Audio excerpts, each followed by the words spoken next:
Stories that stay.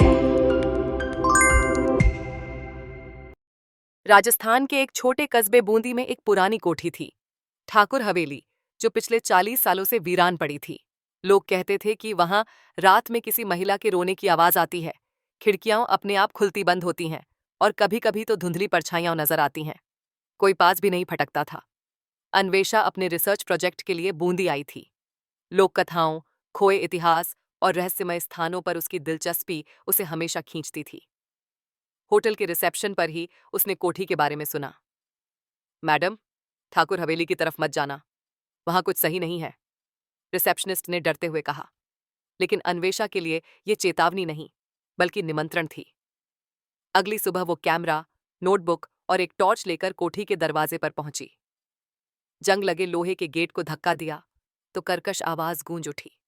हवेली खंडहर बन चुकी थी। दीवारों पर काई, जमीन पर धूल और टूटे कांच के टुकड़े। लेकिन उसके अंदर कुछ था, कोई अदृश्य दृष्टि जो उसे देख रही थी। अन्वेषा ने हवेली की तस्वीरें लेनी शुरू की।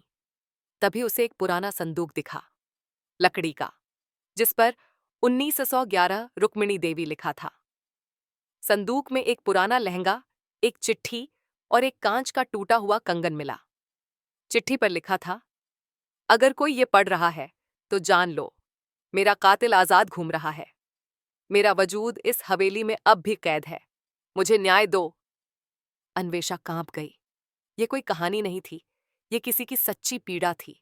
उसने चिट्ठी की फोटो ली और रात को होटल लौट आई। रात को उसे चैन नहीं आया।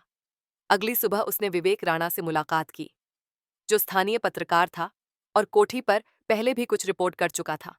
विवेक ने बताया, रुक्मिणी देवी ठाकुर हरिसिंह की छोटी बहू थी।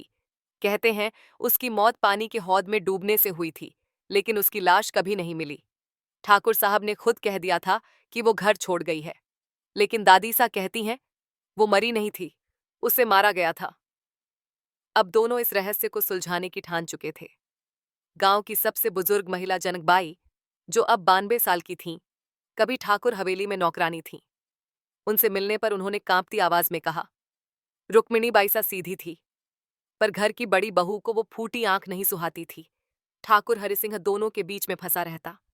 एक रात मैंने खुद देखा, बड़ी बहू ने रुक्मिणी को कमरे में बंद किया था और फिर जनकबाई रोने लगी।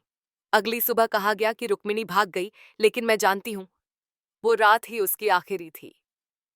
अब अन्वेषा और विवेक दोनों रात के समय कोठी में जाने का फैसला करते हैं, क्योंकि ज्यादातर घटनाएं रात में होती थीं। अंधेरा घिरने लगा था। टॉर्च की रोशनी में दोनों हवेली में दाखिल हुए। तभी एक जोरदार झटका, दरवाजा खुद ब खुद बंद हो गया।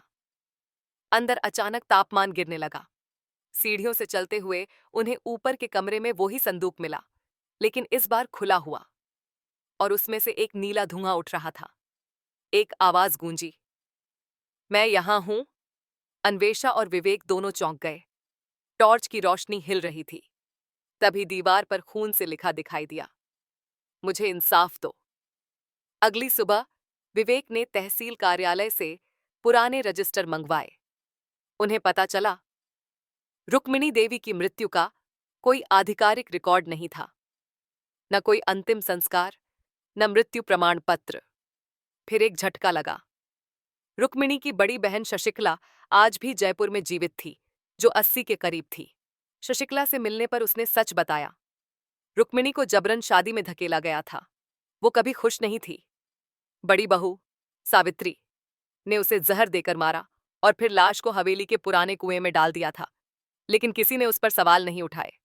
ठाकुर परिवार की इज्जत थी ना। अन्वेषा और विवेक वापस हवेली आए। इस बार पुलिस को भी साथ लाया गया। कोठी के पिछले हिस्से में वो कुआं आज भी मौजूद था, लोहे के ढक्कन से ढका हुआ। ढक्कन हटाया गया।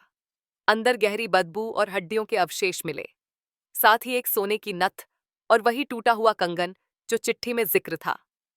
डीएनए टेस्ट में पुष्टि हुई, ये अवशेष रुक्मिणी देवी के थे। पूरा गांव स्तब्ध रह गया।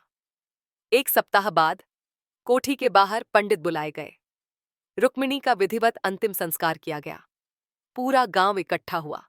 जैसे ही आग की अंतिम लपटें उठीं, उसी क्षण हवेली में तेज हवा चली। खिड़कियां खुद ब खुद खुलीं और किसी ने हल्की सी हंसी सुनी। शांत, मुक्त। रुक्मिणी की आत्मा अब आजाद थी।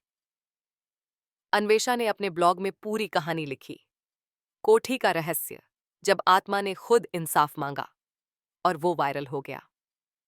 सरकार ने कोठी को एक स्मारक घोषित किया। विवेक ने भी अपनी डॉक्यूमेंट्री रुक्मिणी, एक अनकही चीख को रिलीज किया, जो राष्ट्रीय अवार्ड जीत गई।